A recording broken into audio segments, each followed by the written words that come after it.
Sure, yeah. David? So let's say someone dies in the home on a Friday evening. We'll remove them if the family allows us to. We have what you might refer to as a Shabbos goy. So we have a Shabbos, we have a goyish remover, so to speak. So then there's the other part that was talked about, which is there's always someone with the body. A shomer. Okay, so is a shomer part of the Hebrew Kadisha society? Well, traditionally, yes, David, but unfortunately, it's just as they taught. Being a member of the Hebrew Kadisha was a great honor, and we can go into certain Jewish cemeteries, and you will find what they call the Hever row, and that is where the members of the Hebrew Kadisha are buried. It's a certain section in the cemetery specifically reserved for the Hebrew Kadisha. But, you know, as time has gone on and we've become more assimilated, regrettably, we don't have the people that are committed to sit with a body. So we have to pay people to sit with the body if the family requests it. And a lot of families now no longer request it. And will those people who sit with them be Jewish? Yes, oh, absolutely, and they say They prayers. say the Psalms? Yeah, and we check on them. I mean, we'll come in, I've gone in at 2 o'clock, and I'm not trying to, I just happened to, I had to come in. They're committed to doing the right thing, of saying prayers. Excuse me.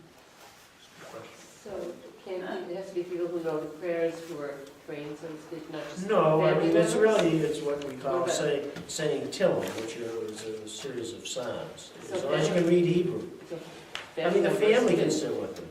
That's the I mean, it best doesn't way. mean that you have to say, it's more the point that somebody should be sitting with the body, and in addition to that, to add to it, to say prayers. But we've had family members come in, you know, that take shifts of just, traditionally, the body should not be left alone. And so, the families, it's a great mitzvah to come in, and we'll sit with the body, you know. So just curious, when people get transported, Yes. do people say Psalms on the transport? If we're taking them down, we'll do it. There are usually 2 of us that drive down with the body, and one will say Tehillim, you know. You mean from the hospital? Or the... Once they're in your custody, and they may transport them from here to, say, Boston, or Oh, I see. New York. Someone's with the body. Sure. If we're personally transporting the body, we'll take a book, and there are 2 of us, so the one that isn't driving would say prayers. Yeah. But let me get into some of the kind of the practical aspects of death. The question, you know, if somebody dies and they're in your care, what do you do? Well, the first thing you should do is call a Jewish funeral home. We have 24/7 answering service, and as I said, there's never a convenient time for death. Whatever time it is, we're there to remove the body. In most instances, the body is either in a hospital or a nursing home. So we'll go and remove the body, particularly in a nursing home. They're very conscious. They want to make sure the body gets out, particularly if it's in the evening, gets out before the general population wakes up. So as soon as we have them under our care, that's the most important thing. The second person you should call would be a rabbi, and discuss with the rabbi, you know, what you want for service. The rabbi will tell you the customs and so forth. And then the third thing is to meet with us to discuss the service, what you want for a casket. There's a lot of information that we need. It's important, and you can ask yourselves this question: do your children know your Hebrew name? Do your children know your mother's This is information that we need. Basically, the Hebrew name is the most important. Secondly, the social security number. But the other information that we ask for is put on the death certificate for statistical purposes and for genealogical purposes as well. That's why your mother's maiden name is important. Maybe someday somebody might want to, in your family might be doing research. Go to your death certificate, or go to your parents' death certificate, and be able to find that out. The thing that you should all really consider is what's known as a prearrangement. And this is basically doing it today, of sitting down with us and telling us what you would like when the time comes.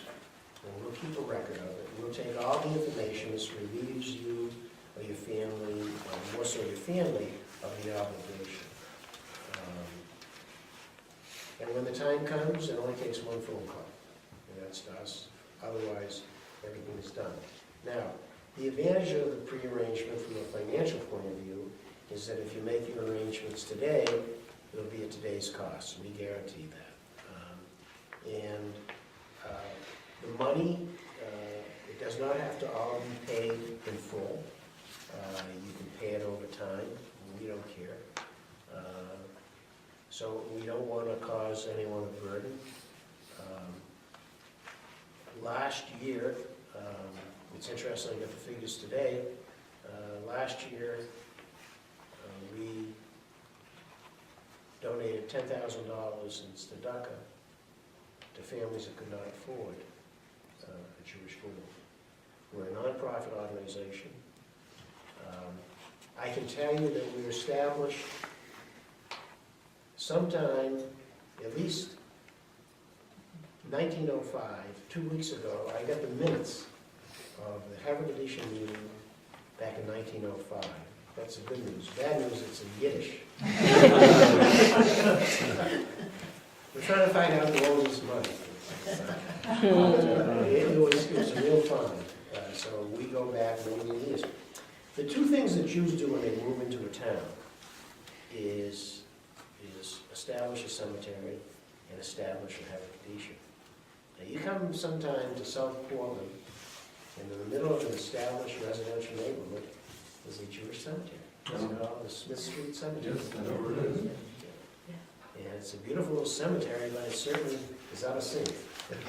Smith Street, Smith Street, as I said, yeah. right off of, Preble, Pillsbury. Yeah, it's near Willard Square. But anyway, so, it's important that Jews take care of Jews. And that's what we're known for, and the Christian community respects us for that.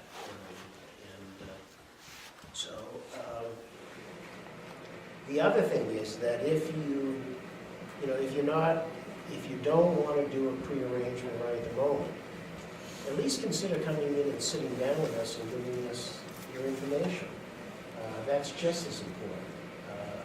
And we do that. We've got a number of records that we call information sheets on people. Because it's sad to say a lot of children don't know their parents' Hebrew names. Nor do they know their grandmother's maiden name. Those are the two most difficult pieces of information that we have trouble obtaining. But as I say, consider doing a pre-arrangement. It's not a sales pitch, and if not, please at least consider getting in touch with us, and we'd be delighted just to sit down with you, just to take the information and to have it. There are other choices that you have, organ donations. Now, there's been a change in the Jewish philosophy regarding organ donations. Traditionally,